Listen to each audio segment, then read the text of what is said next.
আচ্ছা দিদি, রিসেন্টলি তোমার এই বইটা পড়লাম, তুমি যে লিখেছো মা ত্রিপুরেশ্বরীকে নিয়ে লিখেছো, রক্তিম কবচ গল্পটা তো বেরিয়েছে। সেটা নিয়ে যদি একটু আমাদের ছোট্ট করে কিছু বলতে। রক্তিম কবচ নিয়ে না হয় অন্য কোনো দিন বলবো। মানে এটা তো একটা গল্প ফর্মে মা ত্রিপুরেশ্বরীর বিষয়ে একটা গল্প, যেটা আমাকে অনেকটাই মানে অনেক দিন ধরে মাই নাড়া দিচ্ছিলেন হয়তো লেখার জন্য, সেই জন্য লিখলাম। আর তখন মনন থেকেও ওদের ফোন এসেছিল, তাদেরকে একটা গল্প আমি সাবমিট করলাম। প্রথম যদি বলতেই হয়, মানে দশমহাবিদ্যা নিয়ে যদি গল্প বলতে হয়, তাহলে প্রথম যাকে জানা উচিত সেটা হচ্ছে কালী। কালী করাল বদনা, যার গায়ের রং আমরা হয় দেখি নীল, নয় দেখি কালো। হ্যাঁ, তো সেই যখনই নীল হয়ে যাচ্ছে তখন কিন্তু সে ট্রান্সফর্ম হচ্ছে একটু তারা।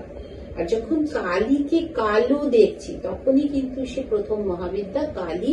তার কারণ হচ্ছে কালচক্র।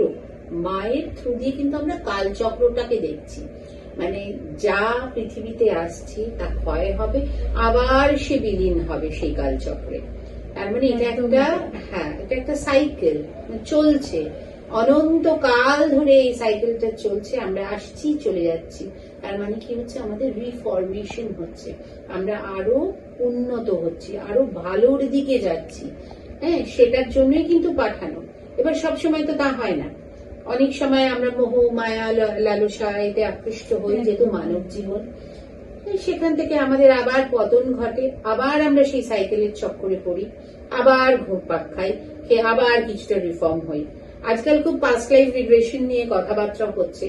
তো পাস্ট লাইফ রিগ্রেশন কেউ করাচ্ছে বা করাচ্ছে না সেটা তো সেকেন্ডারি ব্যাপার, কিন্তু খুব কাছের থেকে যদি কালীকেই শুধু আরাধনা করা যায়, তাতেই কিন্তু কালের অনেক দোষ কাটে। এবং কালীকে আমরা কোথায় কোথায় পাচ্ছি সেটা একটু বলছি। কালীকে আমরা প্রথম পাচ্ছি যখন আমরা অথর্ব বেদ পড়ছি, তখন গিয়ে দেখছি এরকম একজন দেবী, যার করাল বদন, কালো গায়ের রং, হাতে খড়গ, মুন্ডমালা হাতে। আর এগুলো প্রত্যেকটা জিনিসেরই কিন্তু একটা সিগনিফিকেন্স রয়েছে। এই যে হাতে খড়গ বা মুন্ডমালা বা একটা পাত্রের মধ্যে। দিদি একটা কথা ছিল, মানে প্রত্যেকটা নারীর মধ্যেই তো দুর্গা আছে, কালী আছে, একদম আছে। তার কারণ হচ্ছে আমরা এই গল্পটা বলার আগে তো প্রথমেই আমি বললাম না যে হয়তো কোনো মহিষী নারী সেই কালী, যার আমরা আরাধনা করছি। কারণ শক্তি তো প্রত্যেকের মধ্যেই আছে, নারী পুরুষ নির্বিশেষে শক্তি আছে। এই শক্তির ফর্মটাই কিন্তু স্ত্রী চরিত্র। শক্তি কিন্তু পুরুষ চরিত্র নয়, শক্তি কিন্তু সবসময় স্ত্রী চরিত্র। তো সেটা আমরা অ্যাবস্ট্রাক্ট ফর্মেই দেখি বা আমরা রিয়ালিটিতে দেখি, সেটা কিন্তু নারী। এই যে একটা সংসার চালাতে যে পরিশ্রম করতে হয়, বা পুরুষ মানুষ তো বাইরে থেকে খেটে এনে পয়সাটা দিচ্ছে, কিন্তু একজন নারী চরিত্র সে কিন্তু ঘরে বাইরে উভয়ই কাজ করছে।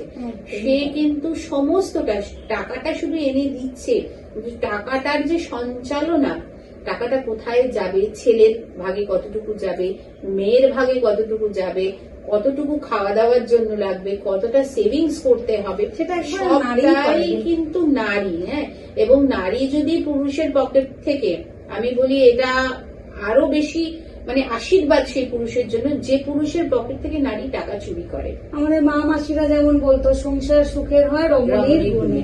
তো এই যে টাকাটা চুরি করলো, স্ত্রী কিন্তু তার নিজের কাজে সেই টাকা লাগাতে পারে না, সে কিন্তু সংসারের মঙ্গলের জন্য সেই টাকাটা একটা কোনো জায়গায় লুকিয়ে রাখে। আমরা দেখে এসেছি ছোটবেলা থেকে মা মাসিরা টাকা গুজে রাখতো, কখনো আলমারির শাড়ির তলায়, কখনো বিস্কুটের কৌটোয়, কখনো চালের ড্রামে, যা যতটুকু সঞ্চয় করতে পারতো সেটা কিন্তু তারা বুঝে বুঝে রেখে দিত। তারা কি নিজের জন্য রাখতো না, সংসারে যদি কোনো সময় প্রয়োজন হয়, সেই কারণেই লক্ষ্মীর ভান্ডার স্থাপনা করা। সেই কারণেই সেখানে আমরা অন্নও তুলে রাখি, যে মা লক্ষ্মীর যদি কোনোদিন আমাদের সংসারে অন্নাভাব হয়, যাতে মা লক্ষ্মী আমাদের খাওয়াতে পারে। এই বিশ্বাস নিয়ে কিন্তু আমাদের এই হিন্দু কাল্ট বা সনাতনী কাল্ট। হ্যাঁ, আমরা তো কোনো ধর্ম নই অ্যাকচুয়ালি, আমরা তো ধর্ম জাত নির্বিশেষে কিন্তু আমরা মানুষ। হ্যাঁ, আমাদের ধর্মটাই হচ্ছে মানব ধর্ম। তো সেখান থেকে দাঁড়িয়েই কিন্তু এগুলো খুব সাইন্টিফিক্যালি চিন্তা করা বা খুব লজিক্যালি চিন্তা করেই কিন্তু জিনিসগুলো করা হয়েছে।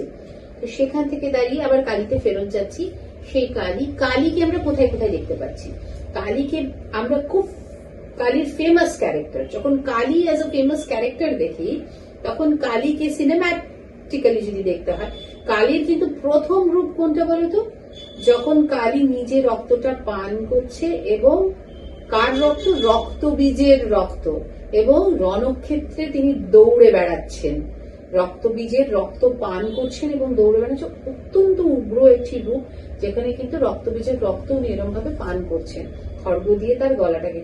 আবার কালীর কিন্তু এই যে তার সন্তান সম রক্তবীজকে তিনি মারছেন, এতে কিন্তু কালী আরো মানে পাগলের মতন হয়ে যাচ্ছেন। তাকে থামানোর জন্য কিন্তু শিব তখন সব রূপে আসছেন, মাটিতে শুয়ে পড়ছেন যাতে কালী পা রেখে শান্ত হন। তখন কিন্তু কালীর জীব বেরিয়ে আসছে যে এই কি অপরাধ আমি করলাম, আমি স্বামীর বুকে পা রাখলাম। তো কি সুন্দর একটা গল্প। মানে আমরা হয়তো অনেক সময় শুনেছি, দেখেছি, টিভিতে বিভিন্ন রকম ইভেন্টস হয়, সেখানেও দেখেছি, কিন্তু এই যে উপলব্ধিটুকু, মানুষের যে উপলব্ধিটুকু, সেইটা কিন্তু কালী আমাদের করায়। সেই মাকে যদি সেইভাবেই ডাকা যায়, মা তো সহজেই ধরা দেন, তো মাকে যদি সেইভাবে ডাকা যায়, মাকে যদি সেইভাবে মানে কি বলবো আপন করে নেওয়া যায়, মা কিন্তু সাড়া দেন। একদমই তাই। হ্যাঁ, তো এইটা একটা হচ্ছে আধ্যাত্মিক পার্ট, আর একটা আমি যেটা বলছি সেটা লজিক্যাল পার্ট। যে লজিক্যালি যদি কোনো এরকম একজন মহিয়সী নারীকে, হ্যাঁ তা হয়তো খুব প্রতাপী, সবাই তার কাছে যেতে ভয় পায়, কিন্তু তাকে যদি মা বলে জড়িয়ে ধরা যায়, সে কিন্তু অনায়াসেই নরম হয়ে পড়ে। হ্যাঁ, সেই মায়ের কিন্তু মাতৃত্ব বোধ নারীর মধ্যে সব থেকে বেশি। সেই জন্য তাকে যখন কেউ মা বলে ডাকে, সে বোধহয় অন্য সব কিছু ছেড়ে সেই মাতৃত্ব বোধেই সাড়া দেয়। তো সেইখানে কালীর আর একটা রূপ আমরা দেখতে পাই, যখন গণেশের মস্তক ছিন্ন হয়, তখন মা রেগে গিয়ে কালী রূপ ধারণ করেন। আর কোথায় দেখতে পাই? যখন কৌশিকীকে ফলো করে দুজন রাক্ষস যাচ্ছে, চণ্ড এবং মুন্ড, যে তাকে নিয়ে মহিষাসুরের কাছে যাবে, এই চণ্ড মুন্ডর বিনাশের কারণ কিন্তু কালী। হ্যাঁ, আবার আরেক জায়গায় কোথায় দেখতে পাচ্ছি?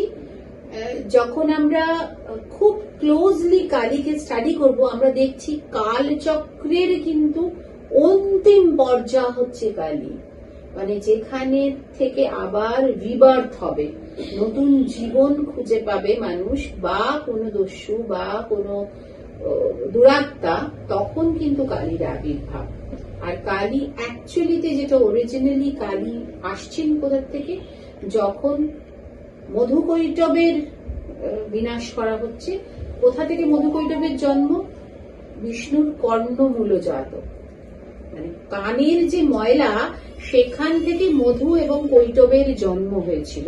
তো সে বিষ্ণু যখন নিজে মানে ঘুমন্ত অবস্থায় শুয়ে আছেন, সেই সময় তার নাভি পদ্ম থেকে ব্রহ্মার আবির্ভাব, এবং কানের থেকে কর্ণমূলজাত হচ্ছে এই মধু এবং কৈটব, যারা ব্রহ্মাকে ডিস্টার্ব করা শুরু করলো।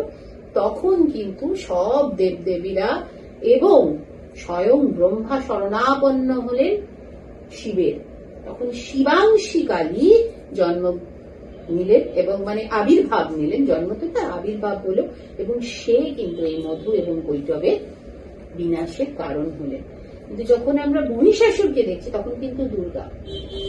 হ্যাঁ, কারণ আমরা সেখানে কিন্তু তন্ত্রটা সেইভাবে অ্যাপ্লিকেবল নয়। কিন্তু যখন আমরা এই ধরনের রাক্ষসদের দেখছি বা এই ধরনের দুরাত্মা দেখছি, সেখানে কিন্তু কালী, মানে যেখানে পাপ একদম চরমে চলে যাচ্ছে, সেখানে কালী কিন্তু সেই জায়গাটাকে দমন করে মানুষকে আবার নতুন জীবনে উজ্জীবিত করছে। সেই জন্য মা কালীকে রামকৃষ্ণদেবের ক্ষেত্রেও যদি দেখা যায়, সে কিন্তু মা বলেই ডাকতেন, এবং সেই ডাকে কিন্তু মা সাড়া দিতেন।